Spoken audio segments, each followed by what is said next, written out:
Fox News commentator Ben Stein went on Newsmax TV to talk about the police killing of Mike Brown in Ferguson, Missouri, and he managed to piss off pretty much everybody. The idea of calling this poor young man unarmed when he was 6'4", 300 pounds, full of muscles, apparently, according to what I read in the New York Times, on marijuana, to call him unarmed is like calling Sonny Liston unarmed or Cassius Clay unarmed. I mean, he wasn't unarmed. He was armed with his incredibly strong, scary self. And by the way, notice that in both this case and in Trayvon Martin's case, it's the very large so-called victim attacking a policeman who winds up dead. I mean, if they would not attack the policeman, if they would just talk to the policeman in a reasonable way instead of attacking the policeman, nobody would be dead. Where did you get that from? He just made it up. Everybody knows, according to all the reports, all the articles, the facts of the case in the Trayvon Martin case, Trayvon Martin was walking along with his Skittles and iced tea, minding his business, going home to watch a game, and dipshit Zimmerman thought, well, he must be guilty. He's black and he's walking with a hoodie on. So what did he do? He followed him, he stalked him, he called 911. The guy on the 911 call said, it's okay, we don't need you to do that, when Zimmerman took off after him. Zimmerman chased him down. Trayvon was scared. Zimmerman chased him down, and then an altercation broke out. And what does this jackass say? Well, he should have just been nice to Zimmerman. The guy is stalking you and chasing you. What would you do in that? I'd be scared out of my mind. But see, this is the thing, and J.R. Jackson of the Young Turks brought up this point the other day, and he's 100% right. In the mind of a racist, they don't view black people like they're humans.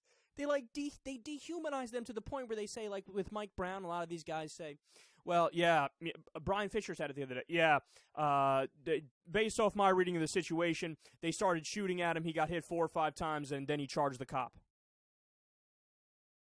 What is he, a fucking cyborg? What is he, the Terminator? What, black people just eat bullets and run after you? And look, he's calling them so-called victims. So Trayvon was minding his business. Trayvon got chased down, and then a fight broke out, and he's like, nope, so-called victim. He should have just been nice to the guy chasing him down and stalking him, and unnecessarily. And that ended up shooting and killing him. He should have been nicer to him. That's the problem. And with Mike Brown, the police even admit, it's because he wasn't walking on the sidewalk. It wasn't because of the robberies, because, he wasn't walking on the sidewalk. So the police came up, started with him, told him to get on the sidewalk. Somehow a fight broke out.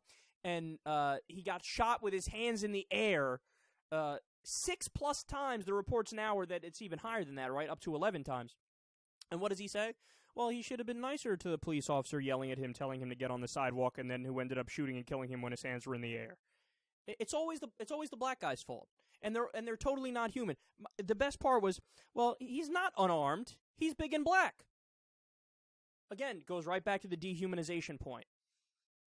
It's racists who are so scared of black people that they don't view them as human. You don't have emotions. You're not a human being.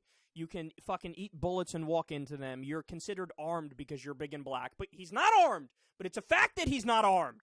You're just changing the definition of the word armed. Well, then the word armed doesn't mean anything. You can just make up the meaning, which is exactly what you're fucking doing. He wasn't armed. But no, because he's big and black, he was armed. For fuck's sake, man. And then also, he's like Cassius Clay. For those of you who don't know, that's Muhammad Ali. That was his name beforehand. He's like Muhammad Ali. He's like Sonny Liston. Because he's big and black. Yeah, pretty sure Mike Brown, 18-year-old pudgy kid, by the way, yeah, he was pretty fat, right? Big, but fat. Yeah, pretty sure he would get destroyed in a boxing ring. But that's the thing, to a guy like Ben Stein, who's a racist, you're all the same.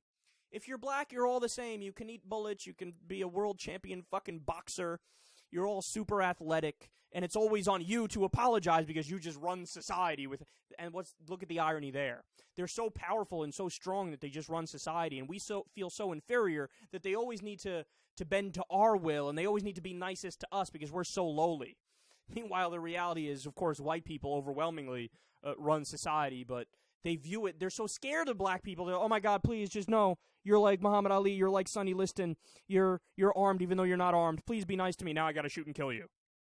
And finally, he's on pot.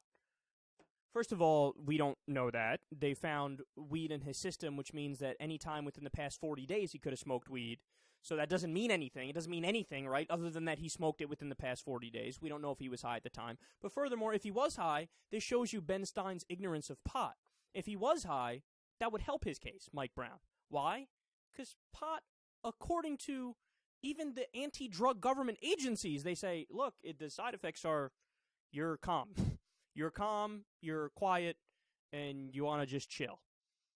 A side effect is not violence. It's not like he was drunk on tequila, okay? But that's the thing. It doesn't matter. Just tar him with it. Say, he's black, he's big and scary, he's like Muhammad Ali, he was high. Drugs.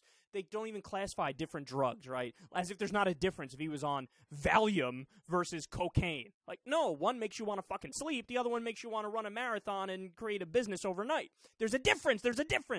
But it doesn't matter because you dehumanize, you say, oh my God, I'm so scared of the black guys, and it's always their fault.